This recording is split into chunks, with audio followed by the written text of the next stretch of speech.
नमस्कार, मेरा नाम है दिव्यांशु और आप देख रहे हैं लाइव हिंदुस्तान में एक टाइम कथा का एक नया एपिसोड। प्रयागराज में इस वक्त महाकुंभ चल रहा है।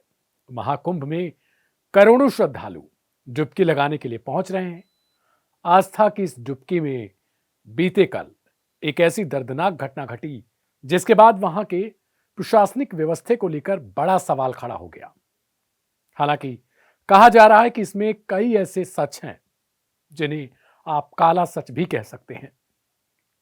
उनको लगातार छिपाने की भरपूर कोशिश हो रही है, लेकिन वहां की जो लोकल मीडिया है, जो लोकल पत्रकार हैं, वो लगातार इसे कवर कर रहे हैं।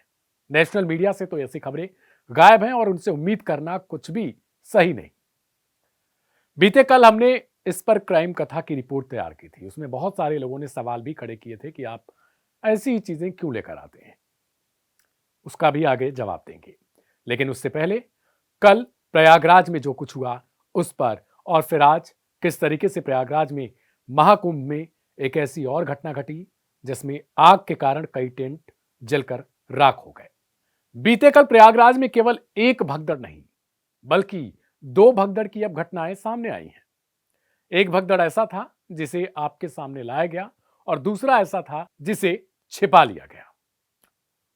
कई चैनलों पर ऐसी रिपोर्ट चली कि झूंसी में भी ठीक इसी तरीके का एक और भगदड़ मचा था। वहां पर भी कुछ मौतें हुई थी।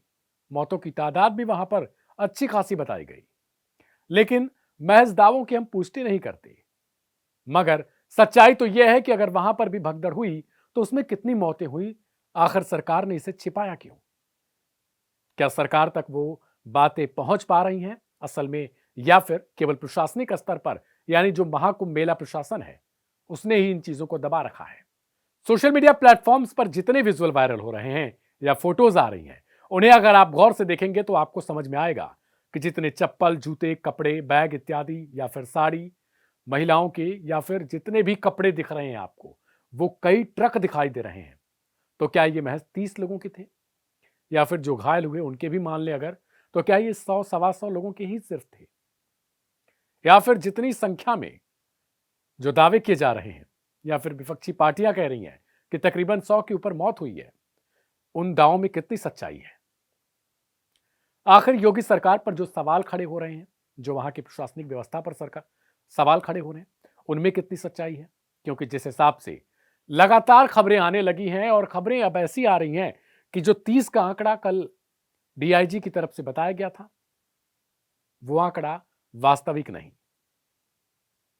इन सबके सवालों के बीच झूंसी में भी भगदड़ की खबर आई, और भगदड़ की घटना को इस तरीके से दबाया गया ताकि लोग उसे समझ ना पाए। सवाल बस इतना सा है कि महाकुंभ में जो भी श्रद्धालु जा रहे हैं, वो बस सरकारी जो तमाम सुविधाएं हैं, जो तमाम सुरक्षा की व्यवस्था है, उन्हीं सबको ध्यान में रखते हुए पहुंच रहे हैं अपनी आस्था की डुबकी लगाने के लिए। यानी अगर वहां पर कोई माई बाप है तो वो सिर्फ सरकार है। लेकिन सरकार ही अगर हाथ खड़े कर लेगी और सरकार ये कह देगी कि नहीं, आंकड़े कम है हमारे पास, तो जिन लोगों की वास्तविक में मौत हुई होगी, जो लोग मिल नहीं रहे हैं, कई ऐसे लोग हैं जिनके परिजन अभी भी उनको ढूंढ रहे हैं।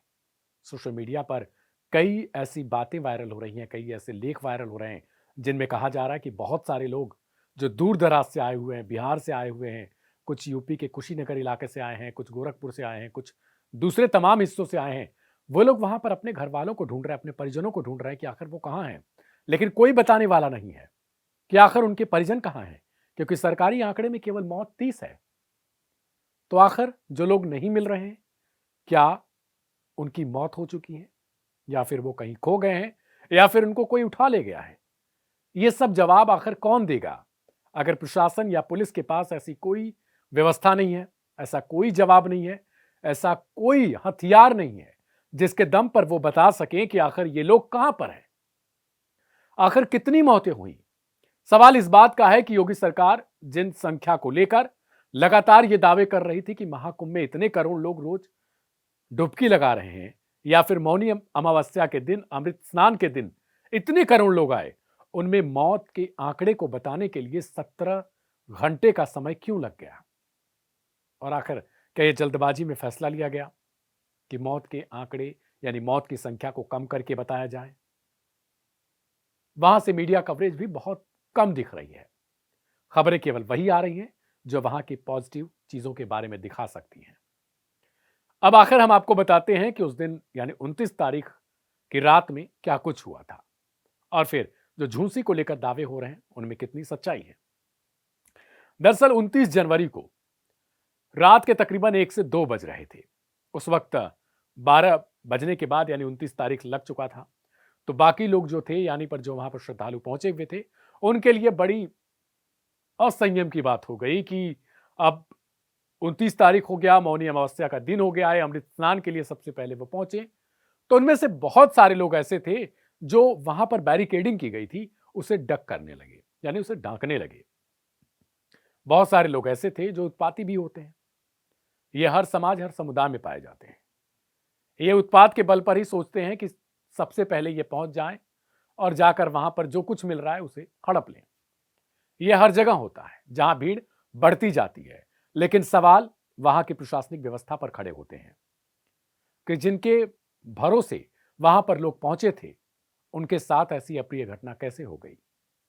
जब प्रदेश के मुखिया लगातार इस बात की गवाही दे रहे हैं कि महाकुंभ बहुत बढ़िया से चल रहा है, सब कुछ अच्छा चल रहा है, सब कुछ ठीक चल रहा है, फिर यह कैसे हो गया। जब भीड़ बढ़ती जाती है रात के 1 से 2 बजे के बाद जिस घटना का मैं जिक्र कर रहा हूं, उसके बाद प्रेशर बढ़ता जाता है, जो बैरिकेडिंग है वो टूट जाती है। उसके बाद ये जो भीड़ है वो तेजी के साथ आगे बढ़ने लगती है और जो तट है यानी संगम का, उसी किनारे कुछ लोग सोए हुए थे। बहुत सारे लोग जो दूर दराज से आए होते हैं, वो अगर कुछ नहीं मिलता उनको तो कहीं भी बिछा के सो जाते हैं। एक और वीडियो वायरल हो रहा था उसी वक्त का, जब वहां के पुलिस कमिश्नर ये कह रहे थे कि आप लोग जो सोए हुए हैं वो उठ जाएं, जो सोया उसने बहुत कुछ खोया, हो सकता है ऐसा ना हो जाए कि भीड़ आपको कुचल दे। और ठीक यही होता भी है। कुछ ही देर बाद भीड़ उनको कुचल देती है। उनमें से ज्यादातर लोगों की मौत हो जाती है। मौत होने के बाद लोग चीखते चिल्लाते रहते हैं। सोचिए उस वक्त अगर आप उसी भीड़ का हिस्सा होते, आप उन लोगों में होते जो लोग कुचले गए हैं, जो लोग मारे गए हैं, तो आपको कैसा लगता। वे लोग जो कह रहे हैं कि आप केवल वहां की गलत खबरें दिखा रहे हैं, वहां की पॉजिटिव चीजों को आप नहीं दिखा रहे हैं, उनसे सवाल यह है कि अगर आप उन्हीं कुचले गए लोगों में होते या फिर भगवान न करे कभी आपके साथ ऐसा कुछ हो, आपके परिवार के साथ ऐसा कुछ हो, लेकिन महसूस कीजिए कि जब आप वहां पर होते और कुछ ऐसी घटना घटती तो आपके साथ क्या बीतती। क्या वो भीड़ ये पूछकर आपको कुचलती कि आप किस पार्टी के समर्थक हैं? क्या आप योगी को मानते हैं, आप मोदी को मानते हैं, या फिर आप अखिलेश को मानते हैं, आप राहुल को मानते हैं? भीड़ कभी आपसे नहीं पूछती, क्योंकि भीड़ को पता नहीं कि उनके पैरों के नीचे कौन आ रहा है, पैरों के नीचे कौन रौंदा जा रहा है। उन्हें इससे कोई लेना देना नहीं, क्योंकि उस वक्त उन्हें यह अंदाजा नहीं है कि वो किसी की लाश पर से होकर गुजर रहे हैं। उनमें बच्चे भी हो सकते हैं, उनमें महिलाएं भी हो सकती हैं, उनमें छोटी बच्चियां भी हो सकती हैं, बुजुर्ग भी हो सकते हैं। और ऐसा ही हुआ। बहुत सारे लोग अपनी जान गंवा दिए। सरकारी आंकड़ों में 30 संख्या बता दी गई, लेकिन इसके बावजूद अब जो खबरें आ रही हैं उनसे यह कहा जा रहा है कि यह 30 संख्या तो बिल्कुल भी नहीं थी, क्योंकि धीरे धीरे जल्द से जल्द मेला जहां लगा हुआ है महाकुंभ का, उसे फटाफट खाली करा लिया गया। जो झूंसी में भगदड़ हुई, वहां से कई ट्रैक्टर जो है वो बिखरे हुए सामान हटा लिए गए, साफ कर दिया गया पल भर के अंदर। वहां जो स्थानीय लोग हैं उनका कहना था कि जल्द से जल्द साफ सफाई कर दी और ऐसा लगा कि जैसे चंद घंटे पहले, चंद मिनट पहले यहां पर कुछ हुआ ही नहीं था। तो क्या महज साफ सफाई करने से, लीपापोती करने से महाकुंभ में जो कुछ हो रहा है उसे छिपा लिया जाएगा? आप अच्छा करते हैं तो कोई नाम नहीं लेता, लेकिन अगर आपके साथ, आपके हाथों कुछ बुरा होता है तो उसकी हर जगह निंदा होती है। यह सार्वभौमिक सत्य है, इसे स्वीकार करना पड़ेगा। अगर गलती कुछ है तो उसे स्वीकारना पड़ेगा। और ये न सिर्फ मुख्यमंत्री के लिए, न सिर्फ प्रशासन के लिए, बल्कि आम जनता के लिए भी है। उन सबसे गुजारिश भी है कि अगर आप वहां पर पहुंच रहे हैं तो संयम बरतें, क्योंकि आपका वक्त आएगा, आपको भी उस आस्था की डुबकी लगाने का मौका जरूर मिलेगा। लेकिन इस तरीके से उत्पात करके या भीड़ में उस भीड़ का हिस्सा बन के किसी को कुचलना, वो भले ही आपसे गलतीवश ही क्यों ना हो। अब सुनवाते हैं आखिर संजय राउत, जो शिवसेना यूबीटी के प्रवक्ता हैं, उनकी तरफ से किस तरीके से यह आरोप लगा दिया गया कि 30 नहीं 100 से ज्यादा उनके पास रिपोर्ट्स आई हैं कि इतनी मौतें हुई हैं। सुनिए। और सैकड़ों लोग गंभीर रूप से जख्मी है। बहुत सी महिलाएं, अबाल वृद्ध लापता है, बच्चे भी लापता है। यही नहीं बल्कि अखिलेश यादव से लेके कांग्रेस तक ने तमाम सवाल खड़े किए कि आखिर यही योगी जी का जो प्रशासनिक व्यवस्था थी, ये यही थी या फिर ये फेलियर है। आज की क्राइम कथा में लेंगे यहीं पर विदा, लेकिन आप सबसे गुजारिश है कि इसे शेयर जरूर करें ताकि लोगों तक पहुंचे, उनसे संयम बरतने की अपील हो, उन सबको यह पता चल सके कि जिस भीड़ में वो हिस्सा बन रहे हैं थोड़े दिन रुक जाएं। महाकुंभ जाने के लिए इतनी जल्दबाजी ना करें, क्योंकि आपका दिन आएगा, आपका भी समय आएगा, आप भी आस्था की डुबकी लगाएंगे, लेकिन जरूरत से ज्यादा तेज ना बने, जरूरत से ज्यादा बेवकूफ ना बने। ये सब कुछ जरूरी है आपकी अमूल्य जिंदगी के लिए, आपके अपनों के लिए। मेरा नाम है दिव्यांशु। लेते हैं विदा, कल फिर होंगे हाजिर एक नए एपिसोड के साथ। तब तक के लिए नमस्कार।